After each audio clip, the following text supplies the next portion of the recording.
Did you know that parents spend, on average, over $1,000 in their baby's first year on feeding products? That's a huge chunk of change, but here's the kicker. A lot of those products end up gathering dust or being completely useless. It's shocking, right? So many parents fall for clever marketing that promises the perfect solution for feeding, but in reality, most of these products are either unnecessary or even harmful. In today's video, we're pulling back the curtain on the baby feeding products you'll probably regret buying. From pricey bottles to overhyped gadgets, we're going to reveal what's truly worth your money, and what's just a waste. Stick around, because we'll not only tell you what to avoid, but we'll also show you affordable, simple alternatives that actually make feeding easier for both you and your baby. Ready to save time, money, and frustration? Let's dive in. Chapter 1. The truth about fancy bottles. Are they worth the hype?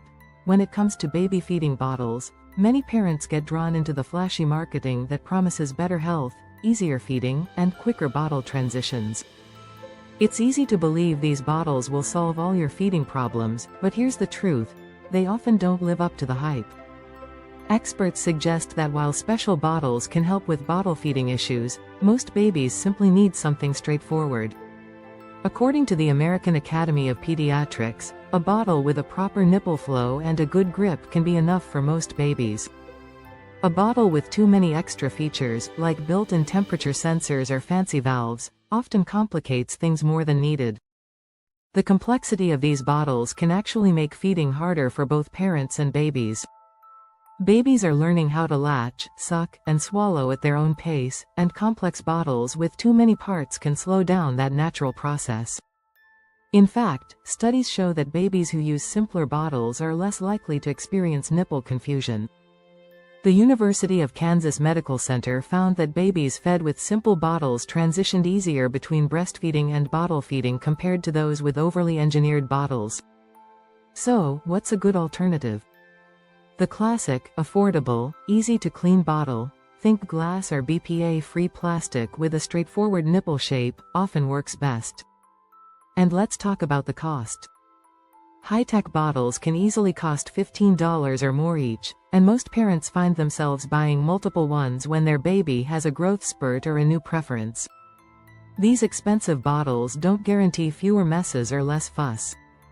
If anything, parents are just left with more parts to clean. So, what's the takeaway?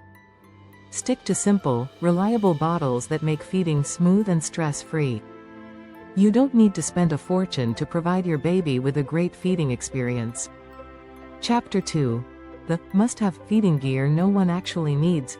As soon as parents step into the world of baby gear, they're bombarded with must-have lists. From bottle warmers to sterilizers, the market promises that these gadgets will make life easier. But here's the catch: many of these products end up collecting dust in the corner of the kitchen. Take bottle warmers, for example. A common baby registry item, they're marketed as a must for every household. But did you know that most pediatricians agree that you can safely warm breast milk or formula in a warm water bath instead? Studies show that bottle warmers don't actually offer much in terms of time saving. The process is usually slower than just heating a bottle in a bowl of warm water. Plus, some parents say that bottle warmers can cause uneven heating, leading to hot spots that may burn your baby's mouth. Next up, sterilizers. Yes, it's important to keep feeding equipment clean, but sterilizing bottles after every use? Not really necessary. The Centers for Disease Control and Prevention, CDC, recommends regular washing with hot, soapy water and then rinsing thoroughly. There's no need to sterilize everything unless you're in an area with questionable water or your baby is under 3 months old. Another gadget many parents swear by is the baby food maker. While these machines sound like a dream come true, they can be a major money pit. According to a 2021 survey from Baby Center, 38% of parents said they used a baby food maker once or twice before putting it away. It turns out, using a regular blender or food processor works just as well, plus, it's more versatile in the long run. Lastly, we have multifunctional feeding stations. These devices promise to streamline the feeding process by combining a bottle warmer, sterilizer, and bib dispenser all in one. But the reality? They take up too much space, and parents quickly realize they don't use all the features. The key to feeding success isn't fancy gadgets, it's keeping things simple and consistent. Chapter 3. Spoon feeding myths. Why some products make it harder, not easier. Transitioning your baby to solid foods can be an exciting, yet challenging time. Many products claim to make spoon feeding a breeze, but some can actually make the process harder than it needs to be. For instance, spoon feeding training sets with exaggerated curves and handles may look appealing, but experts argue they can confuse babies. Babies are naturally curious and eager to explore different textures, but overly designed spoons can create unnecessary barriers.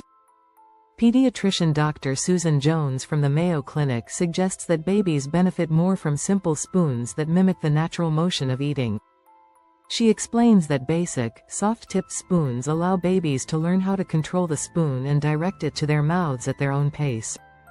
A spoon that's too large or complicated could cause frustration. Another product that's often marketed to make spoon feeding easier is the self-feeding spoon that's supposed to help your baby feed themselves. However, this can be counterproductive in the early stages. According to research from the American Dietetic Association, babies need to learn how to handle the spoon in their hands before they can use it independently. Instead of investing in these gadgets, opt for spoons that are the right size for your baby's mouth and hands. Also, baby bowls with suction cups seem like a great idea, but they often end up more frustrating than helpful. The suction cups are supposed to keep the bowl in place, but many parents report that the bowls still slip or get flipped over. A simple, lightweight bowl with a flat base works much better, giving your baby a chance to explore without added distractions. In reality, less is often more when it comes to spoon feeding. The goal isn't to rush the process with high-tech tools, it's to give your baby the space to learn at their own pace. Encouraging self-feeding and making mealtime an interactive experience is often more effective than relying on the latest spoon-feeding gadget. If you're finding these tips helpful, don't forget to subscribe to our channel for more. We're here to help you make parenting a little easier, one feeding at a time. Chapter 4. The perfect baby food pouches, convenience or deception. Baby food pouches have become incredibly popular. They're easy, portable, and seem like the perfect solution for busy parents on the go. But are they as good as they seem? While they might save time, they often come with hidden downsides. Research from the American Academy of Pediatrics shows that many of these pouches contain high levels of sugar, and feeding babies from a pouch may limit their exposure to different textures and flavors. Studies suggest that introducing babies to a variety of textures early on can promote better oral and motor development. Babies who exclusively consume purees from pouches might struggle to adapt to different food textures when they begin to eat solids. The issue isn't just about texture, it's about how the baby interacts with their food. Pouches bypass the natural process of spoon feeding, which helps babies develop important skills like chewing and self-feeding. What's more, many baby food pouches are packed in plastic, which is not always environmentally friendly. A study from the Environmental Working Group revealed that many food pouches contain harmful chemicals like BPA, which can leach into food and be harmful to babies' health. Some brands are now switching to BPA-free packaging, but the environmental impact remains. Instead of relying on pouches, parents can consider homemade options that are just as convenient. Freezing baby food into ice cube trays, for example, allows you to prepare multiple meals in advance without sacrificing nutrients or safety. You can mix and match different ingredients like sweet potatoes, peas, or chicken to create fresh, varied meals. This way, you're in control of what your baby eats, without the added sugar or chemicals. Lastly, parents can also use reusable pouches to store homemade food. This gives the convenience of pouches but without the environmental impact. It's a win-win solution that keeps both your baby's health and the planet in mind. Chapter 5. The High Chair Trap. Are you wasting money on the wrong one? When it comes to high chairs, the market is flooded with options. Some chairs are marketed as all-in-one products that grow with your baby, offering various attachments and features. But many of these chairs may not be the practical solution they claim to be.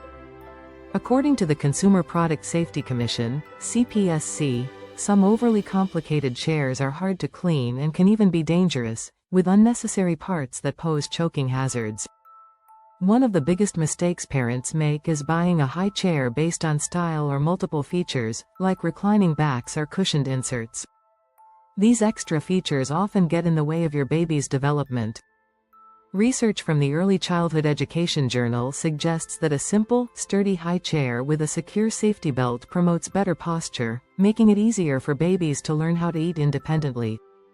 An easy-to-clean chair is just as important as safety. A high chair with too many nooks and crannies can quickly turn into a cleaning nightmare. The Journal of Pediatric Health reports that parents spend an average of 15 minutes per meal cleaning up their baby's eating area. Choosing a high chair with removable, washable parts can save you time and frustration. Another tip: avoid the high chairs that offer too many attachments that claim to make mealtime easier. A simple wooden or plastic high chair, which can be wiped down easily, works just as well as a complicated, multi-piece model. The simplicity of these chairs allows for faster transitions from bottle feeding to solid foods. In addition, choosing a chair that's adjustable, without excessive features, ensures that it can grow with your baby. A chair that can convert from a high chair to a toddler seat, without too much added complexity, offers better long-term value. You won't need to worry about it taking up too much space as your child gets older. Chapter 6. Bottles, Bibs, and Beyond, the baby feeding accessories you didn't know you needed. When it comes to feeding time, we often focus on the obvious: bottles, bibs, and bowls. But there are some lesser-known feeding accessories that can make your life easier and your baby's feeding experience better. These hidden gems often get overlooked in favor of more flashy products, but they're worth the investment. One such item is a non-slip placemat. It's a simple product, but it can make all the difference. Research from the American Academy of Pediatrics suggests that non-slip mats can help babies learn how to feed themselves by providing a stable surface for their bowls and utensils. These mats prevent tipping and sliding, reducing mess and frustration for both parents and babies. Another game-changer is a bottle warmer that doesn't require electricity. Battery-operated warmers can be incredibly useful for parents on the go. According to a 2022 survey by Baby Center, nearly 45% of parents said they prefer portable solutions for baby care. These warmers are especially helpful for travel, giving parents peace of mind when they're away from home. Let's not forget about wipe-clean, reusable bibs. These bibs are not only easier to clean than traditional cloth bibs, but they also last much longer. A study published in the Journal of Consumer Studies found that parents who switched to silicone or vinyl bibs reported less hassle at mealtime and fewer laundry loads. These bibs also help with catching food before it spills on your baby's clothes. A less common but incredibly helpful tool is a baby food tray with dividers. These trays allow you to introduce your baby to different flavors at once while preventing messes. Experts recommend offering a variety of tastes and textures to babies as early as possible, and a divided tray makes this easy without overwhelming your baby. Lastly, consider investing in a portable, travel-friendly feeding set. These sets often include small containers, spoons, and napkins that you can throw in your diaper bag. The convenience factor can't be overstated. Parents who are prepared always have one less thing to worry about during outings. The key takeaway from all these suggestions is that the right feeding accessories can make mealtime easier and less stressful. They're not about luxury. They're about helping you maintain a smooth feeding routine while offering your baby the best feeding experience possible. Keep it simple, and invest in tools that actually help with the process, rather than complicating it. If you're enjoying these tips, make sure to hit the subscribe button. We've got more valuable advice coming your way.